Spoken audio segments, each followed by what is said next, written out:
Assalamualaikum warahmatullahi wabarakatuh. Perkenalkan kami dari kelompok 1 yang berkontakkan saya sendiri, Lisa Umami dengan NIM 2220210071. Yang kedua, Raudatul Umami dengan NIM 2230210085. Yang ketiga, Suci Ramadanti dengan NIM 2230210100. Baiklah, di sini kami akan membahas tentang konsepsi dan konstruksi fikih Islam.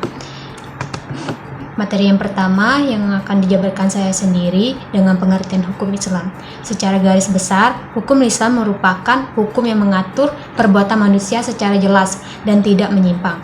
Dalam hal ini terkhusus pada hukum muamalat yang mengatur tentang hubungan manusia dengan sesamanya, salah satunya hukum kekeluargaan, di mana hukum kekeluargaan ini diartikan sebagai hukum berkaitan dengan urusan keluarga dan pembentukan yang bertujuan mengatur hubungan suami istri dan keluarga satu dengan lainnya. Sebelum penulis memberikan pengertian hukum Islam, terlebih dahulu memberikan pengertian hukum. Dalam Al-Quran dan Sunnah, istilah hukum al-Islam tidak ditemukan. Namun yang digunakan adalah kata syariat, yang kemudian dalam penjabarannya disebut istilah fikih.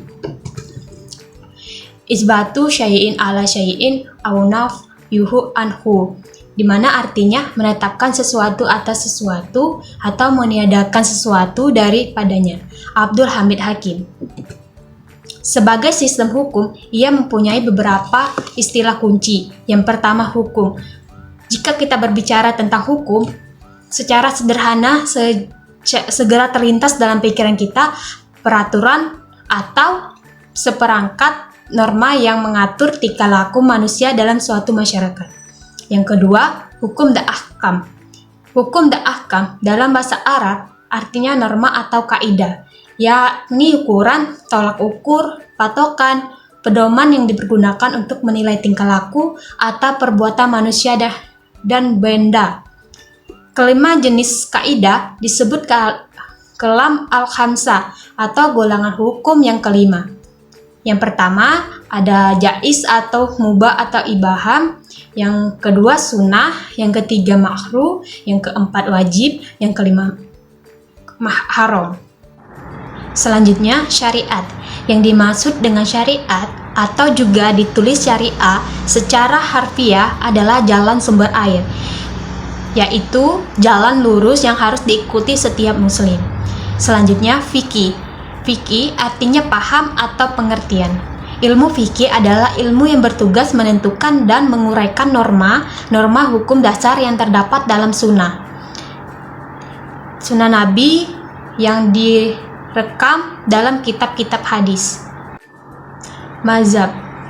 Mazhab adalah bentuk isim makan dan juga menjadi izin zaman dari kata tersebut, sehingga bermakna yang artinya jalan atau tempat untuk pergi atau waktu untuk pergi.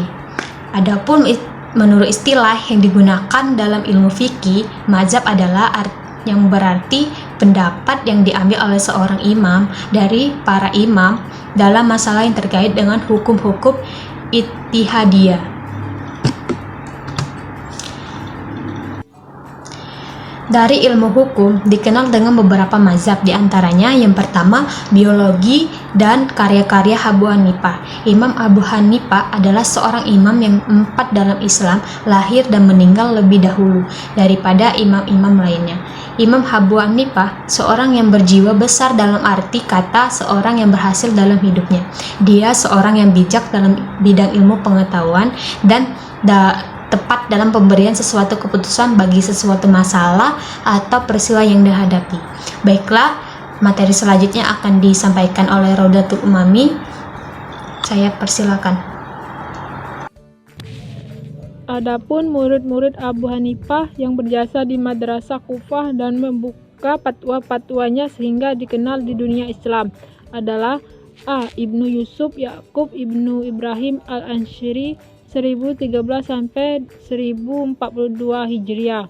B. Muhammad Ibnu Hasan Al-Syaibani 1032 sampai 1089 Hijriah. 2. Mazhab Maliki. Imam Maliki adalah imam yang kedua dari imam-imam 4 serangkai dalam Islam dari segi umur. Beliau dilahirkan di kota Madinah, suatu daerah di negeri Hijaz tahun 93 Hijriah atau 12 Masehi, dan wafat pada hari Ahad 10 Rabiul Awal 179 Hijriah atau 798 Masehi di Madinah pada masa pemerintahan Abbasiyah di bawah kekuasaan Harun al-Rasyid. 3. Mazhab Asy-Syafi'i. Imam Syafi'i ialah imam yang ketiga menurut susunan tarikh kelahiran. Beliau adalah pendukung terhadap ilmu hadis dan pembaharu dalam agama Mujaddid dalam abad kedua Hijriah. Imam Syafi'i dilahirkan di kota Gaza dalam Palestina pada tahun 105 Hijriah. 4. Mazhab Hambali. Imam Hambali Ibnu Hanbal dilahirkan di Baghdad pada bulan Rabiul Awal tahun 164 Hijriah atau 780 Masehi. Tempat kediaman ayah dan ibunya sebenarnya di kota Marwin, wilayah Khurasan, tetapi dikala ia masih dalam kandungan, ibunya kebetulan pergi ke Baghdad dan di sana melahirkan kandungannya. B. Sumber hukum Islam. 1. Al-Quran adalah sumber hukum Islam pertama dan utama. Perkataan Al-Quran berasal dari kata kerja Quran, artinya dia telah membaca. Kata kerja Quran ini berubah menjadi kata kerja surah Iqra, artinya bacalah, dan berubah lagi menjadi kata benda Quran, yang secara harfiah berarti bacaan atau sesuatu yang harus dibaca atau dipelajari. 2. As-Sunnah atau Al-Hadis adalah sumber hukum Islam yang kedua setelah Al-Quran, berupa perkataan, sunnah qauliyah, perbuatan, sunnah fi'iliyah, dan sikap diam. Sunnah takritiyah atau sunnah sukutiyah Rasulullah tercatat sekarang dalam kitab-kitab hadis. 3. Ijma adalah kesepakatan ulama majtahid pada suatu masa setelah zaman Rasulullah atas sebuah perkara dalam agama, dan ijma yang dapat dipertanggungjawabkan yang terjadi zaman sahabat, tabi'in, dan tabiut. 4. Qiyas, yaitu upaya menganalogikan peristiwa hukum yang baru yang belum ada dalilnya dengan peristiwa yang lama karena telah ada dalil dan kedudukan dengan jelas. Adapun rukun qiyas diantaranya: A. Al-has pokok, B. furu cabang, C. al-hukmu, D. al-ilat sifat. C. Karakteristik hukum Islam. Adapun ciri-ciri hukum Islam yaitu: 1. Merupakan bagian dan bersumber dari agama Islam. 2.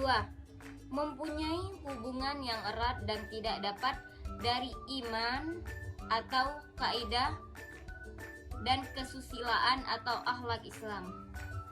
3. Mempunyai dua istilah kunci. Yang pertama, syariat terdiri dari wahyu Allah dan sunnah Nabi Muhammad SAW. D. Atau yang kedua, fikih adalah pemahaman dan hasil pemahaman manusia tentang syariah. 4. Terdiri dari dua bidang utama. Yang pertama ibadah, yang kedua muamalah. 5. Strukturnya berlapis terdiri dari: yang pertama, nas atau teks Al-Quran. Yang kedua, sunnah Nabi Muhammad SAW. Ketiga, hasil ijtihad manusia. Yang keempat, pelaksanaan dalam praktik baik. Yang kelima, berupa keputusan hakim maupun amalan umat Islam. 6. Mendahulukan kewajiban dari hak amal dan pahala dapat dibagi menjadi hukum taklifil atau hukum taklifi, yakni al-ahkam al-aqsa yang terdiri 5 kaidah. 8. Berwatak universal, berlaku abadi untuk umat Islam dimanapun mereka berada. 9. Menghormati martabat manusia sebagai satuan jiwa dan raga. Pelaksanaan dalam praktik digerakkan oleh iman dan akhlak umat Islam. D. Tujuan hukum Islam.